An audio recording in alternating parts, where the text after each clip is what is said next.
तो आज मैं आपको एक अनोखी रहस्यमय कहानी सुनाऊंगा। अगर आप चैनल पर नए हैं तो अभी सब्सक्राइब कर ले तथा कहानी पूरा देखें। अंत में एक अनोखा रहस्य छुपा है। धन्यवाद। तो सुनिए।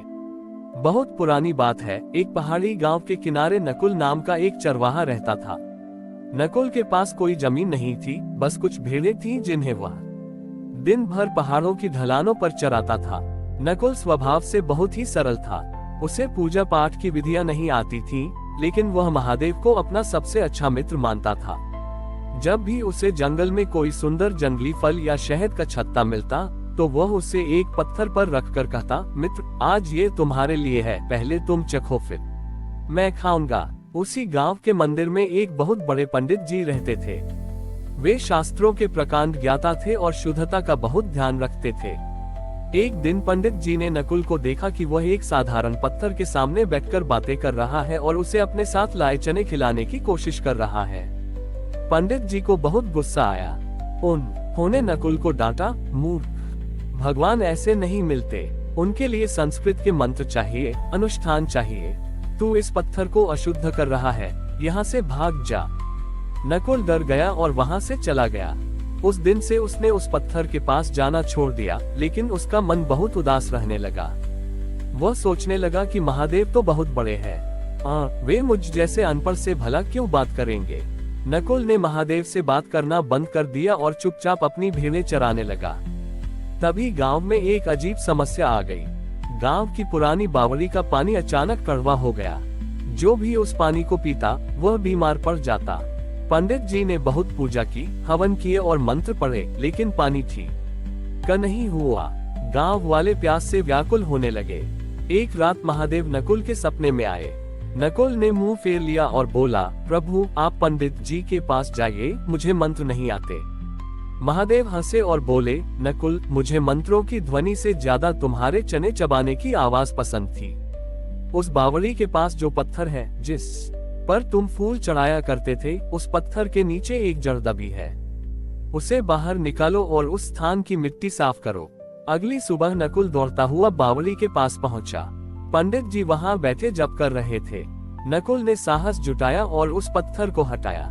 जैसे ही उसने पत्थर हटाया, उसके नीचे से एक पुरानी विषैली जड़ निकली जो पानी का ओ खराब कर रही थी।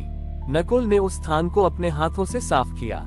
अचानक उस पत्थर के नीचे से ठंडे पानी का एक नया सोता फूट पड़ा और पूरी बावड़ी का पानी फिर से मीठा और सुगंधित हो गया। पंडित जी ये देखकर दंग रह गए। उन्होंने देखा कि उस पत्थर पर नकुल के हाथों के निशान वैसे ही बन गए थे जैसे किसी ने उसे गले लगाया हो। पंडित जी को अपनी गलती का एहसास हुआ। उन्होंने नकुल के हाथ थाम लिए और कहा, नकुल, मैंने किताबों में शिव को पढ़ा था, पर तुमने शिव को जिया है। मंत्र केवल पुकारने के लिए होते हैं, लेकिन महादेव तो वहां पहुंच जाते हैं जहां प्रेम की भाषा बोली जाती है। नकुल ने फिर से महादेव को अपना मित्र बना लिया। उसने कोई भव्य मंदिर नहीं बनाया, बल्कि वह रोज उस बावड़ी के पास बैठता और आने वाले यात्रियों को पानी पिलाता। महादेव ने सिखाया कि धर्म केवल जटिल क्रियाओं में नहीं है, बल्कि उस सरलता में है जो किसी को अपना मित्र मानकर अपना सर्वस्व उसे सौंप दे। उस दिन के बाद से गांव में हर कोई महादेव को मित्र कहकर पुकारने लगा। नकुल और पंडित जी की यह नई मित्रता पूरे गांव के लिए एक मिसाल बन गई। अब पंडित जी मंदिर में केवल मंत्र नहीं जपते थे, बल्कि वे नकुल के साथ बैठकर गांव के छोटे छोटे बच्चों को प्रकृति और प्रेम की कहानियां सुनाते थे। लेकिन गांव की इस सुख शांति को एक दिन ग्रहण लग गया। पड़ोसी राज्य के एक धनी सामंत दुर्जन सिंह को जब इस चमत्कारी बावड़ी के बारे में पता चला, तो उसकी नीयत खराब हो गई। वह अपनी सेना लेकर आया और बावड़ी पर कब्जा कर लिया। उसने आदेश दिया कि इस जल का उपयोग केवल उसके घोड़ों और सैनिकों के लिए होगा। गांव वालों को एक बूंद पानी के लिए तरसा दिया गया। नकुल ने जब ये देखा तो उसका हृदय करुणा से भर गया।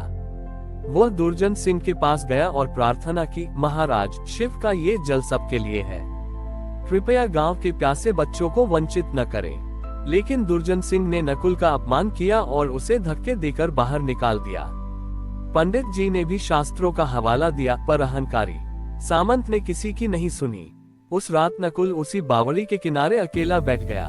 उसने महादेव से कोई शिकायत नहीं की, बस रोते हुए पत्थर पर अपना सिर रख दिया और कहा, मित्र, आज तुम्हारे बच्चे प्यासे हैं, क्या तुम्हारी मित्रता केवल मेरे लिए थी? क्या इन निर्दोषों का कोई दोष है? तभी एक विचित्र घटना हुई। बावड़ी का पानी जो अब तक शांत था, अचानक उसमें भयंकर गर्जना होने लगी।